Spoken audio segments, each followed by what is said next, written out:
Well, hello. Good afternoon, and thank you for joining me on this opening day of deer season. I sure hope you've got your orange and flannel on like me. As I'm sure yous all know, it's November 15th, and I'm sure tons of yous have been out in the blinds setting up camp for some time now.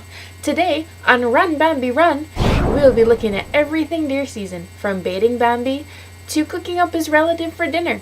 Believe it or not, there's a lot more good to deer season than escaping the missus for 2 weeks and surviving on the land, pasties, and more brewskis than points on that legend of the 30-point buck. Today, we'll be following a neighborhood community situated right at the crossroads between Marquette and Gwyn. Now don't get too worked up, not a soul would hunt in these here residential areas. They all travel 5 to 50 miles away to catch the buck of their dreams.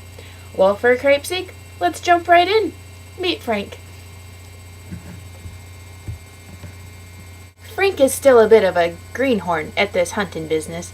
He's been a hunting man for right about half a decade now, and started out just as a fair-weather firearms season man.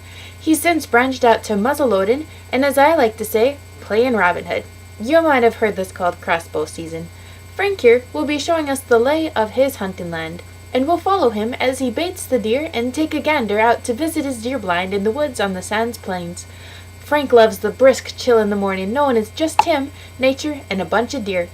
He's in his handmade deer blind before the sun comes up, take a break to go to work, and is back in the blind when the sun is a-settin'.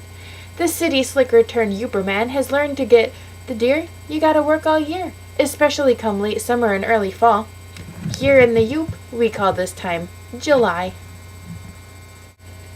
Here's a sight known by all Yoopers, the Deer's grocery store. When produce sales in the north skyrocket as leaves start to turn, it's sure not because us human folk all of a sudden go crazy for apples and corn. But the idea of enjoying some fresh venison creeps into the mind of the hunter man and starts mouths a-watering all across the north. The extra produce is of course used to bait the deer. Legally, of course, none of this feeding the deers in your backyard nonsense. Here's some apples now. And here's some deer in a backyard. Frank's backyard, actually. But don't you worry now. These deer are just for looking, not for eatin'. Well, that's about it for Frank. We'll leave him with lots of luck and hope of shooting that 30-point buck. Hey, there goes one. Hey, you shot my cow.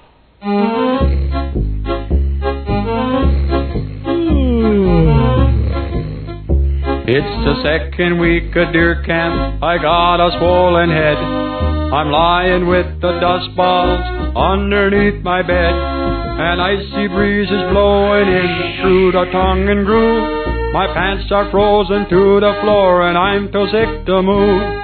I didn't drink too many, only 30 cans of beer. It must have been that last shot that put me under here. It's the second week of deer camp and all the guys are here. We drink, play cards and shoot the bull, but never shoot no deer. The only time we leave the camp is when we go for beer. The second week of deer camp is the greatest time of year.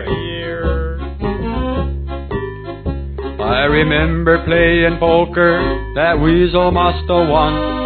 He's wearing mine with swampers and sleeping with my gun. Well, it sure is great to have you back. It got a little chilly. I needed a hat. It's about that time to meet Gabe. A lucky young fella, Gabe got his first deer bright and early this morning.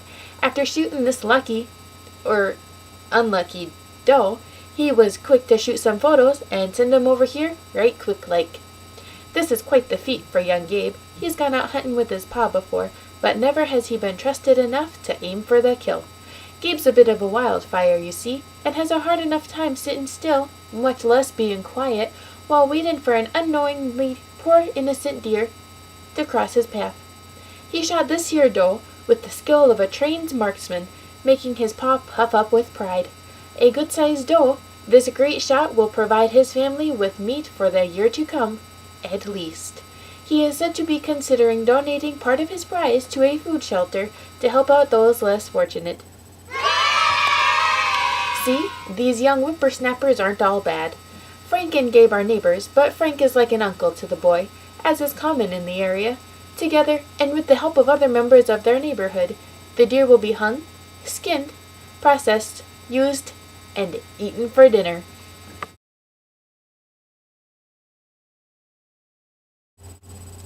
Well, it sure has been great having you guys here with me today, but it's about time for me to get a going, eh?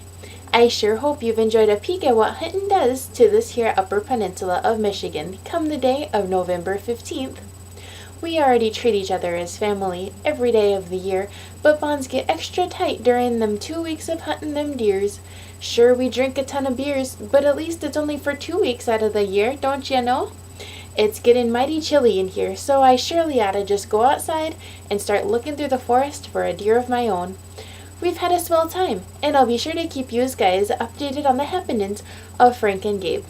Today, I'll leave you with the wise words of Albert Sodi from the local favorite turned classic, Escanaba in the Moonlight. He said, for those that don't know much about the Superior State, there's a couple things that need to be explained. First thing is, in the UP, we don't explain things.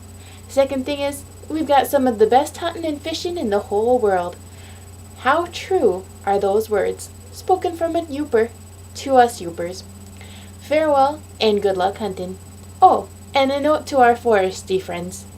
Run, Bambi, run! Hey, there goes one! Hey, you shot my cow!